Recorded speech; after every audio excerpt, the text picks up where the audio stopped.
Ladies and gentlemen, what is up?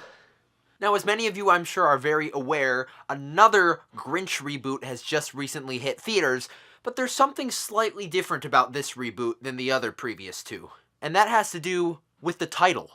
While all the other ones, including the book, have been titled How the Grinch Stole Christmas, the recent one is just titled The Grinch. And if you've seen the first teaser trailer for the movie, I don't even think they use the word Christmas at all. Happy holidays! But the real question is why? Why did they drop the word Christmas from the title? I mean, it's been in all the other movies, so why did they change this one? Is the word Christmas now suddenly offensive? Is it because he leaked the Smash Bros roster? Just in case How the Grinch Stole Christmas is now considered offensive, our friend Brock decided to rewrite the book by Dr. Seuss so it would be less offensive and more enjoyable for all.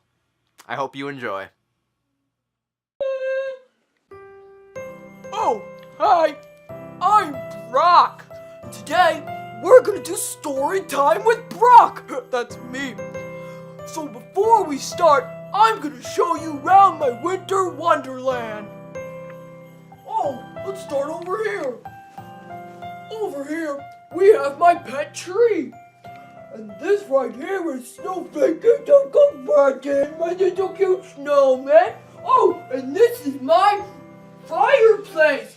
It looks really real, but it's really just a green screen. Look. So, wait, what's that? A book? Hey, how about we read this book for today? It's called How the Grinch Stole the Holidays by Dr. Brock. That's me.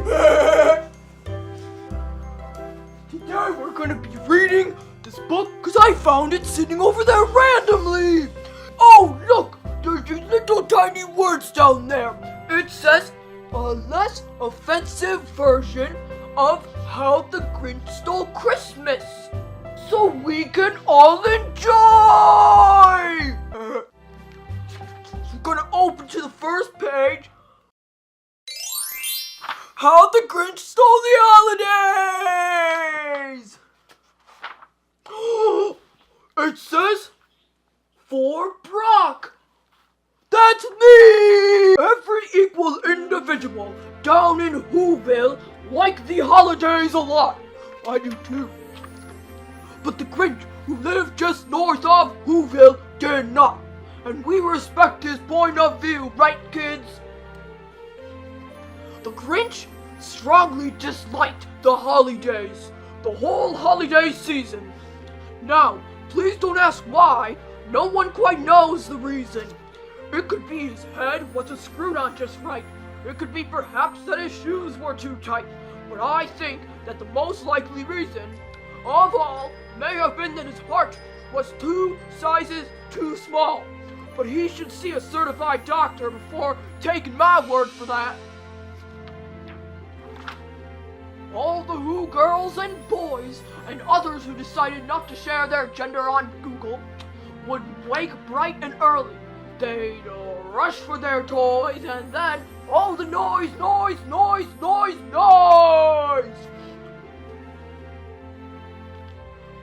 Then he got an idea, an awful idea. The Grinch got a wonderful, awful idea. I know just what to do. The Grinch laughed in his throat, and he made a quick Santa Claus hat and coat, and pants so he would be decent in public. Then he chuckled and chuckled. What a great Grinchy trick!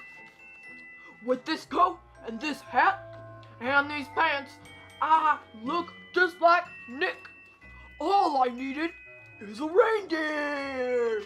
The Grinch looked around, but since reindeer are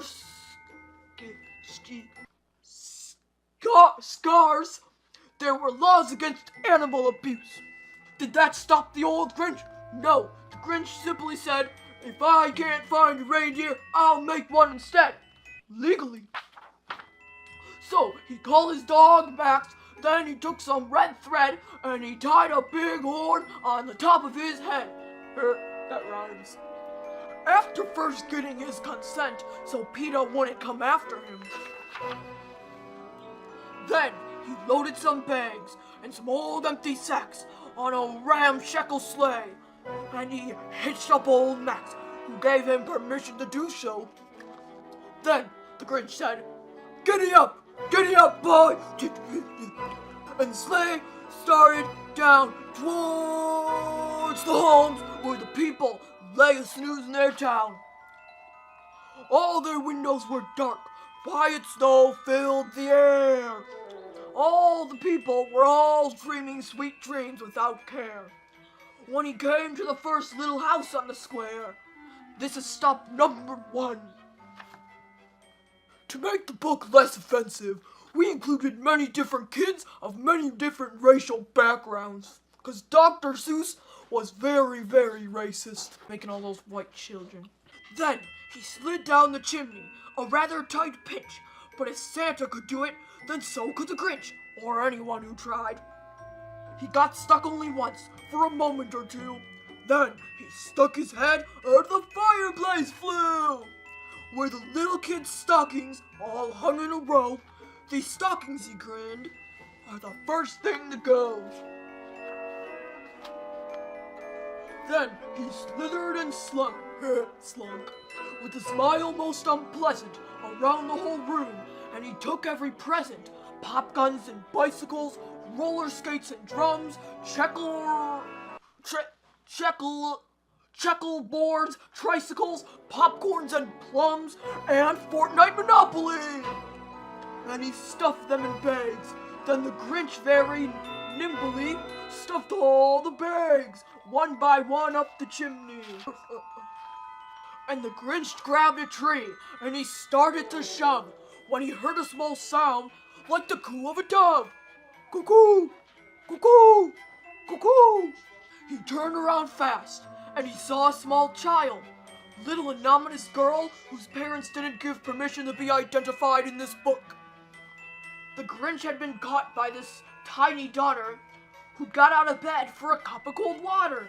She stared at the Grinch and said, Santa Claus, why? Why are you taking our Christmas tree? Why? But you know, the old Grinch was so smart and so slick. He thought up a lie, and he thought it up quick.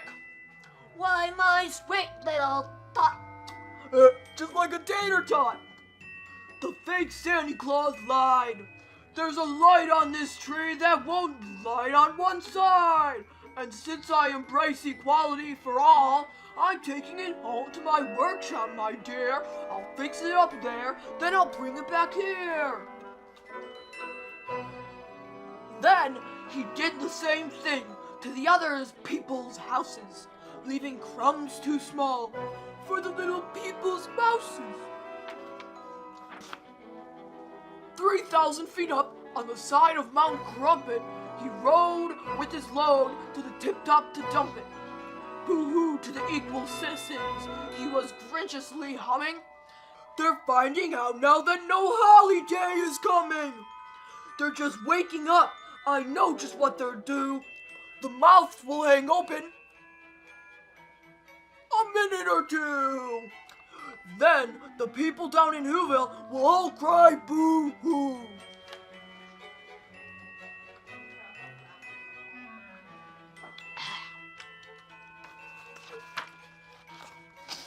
That's a noise, grinned the Grinch, that I must simply hear. Excuse my potty mouth. That I simply must hear. So he paused, and the Grinch put his hands to his ear. And he did hear a sound rising over the snow, which will soon melt due to global warming. It started in low, then it started to grow.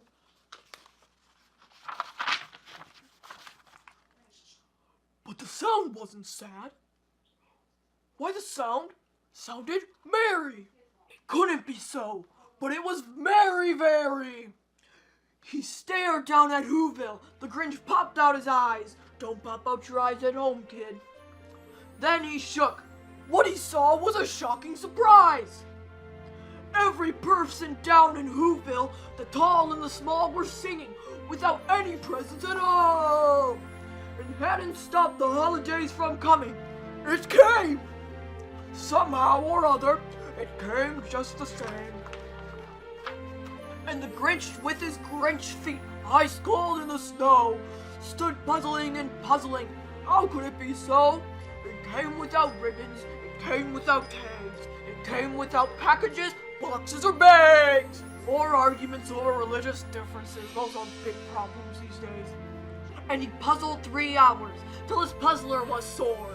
Then the Grinch thought of something he hadn't before. Maybe holidays, he thought, doesn't come from Amazon Prime troves. Maybe holidays, perhaps, mean a little bit more. And what happened then? Well, in Whoville they say that the Grinch small heart grew 3 sizes that day. And after he talked to his doctor to make sure he was all right, he whizzed with his load through the bright morning light.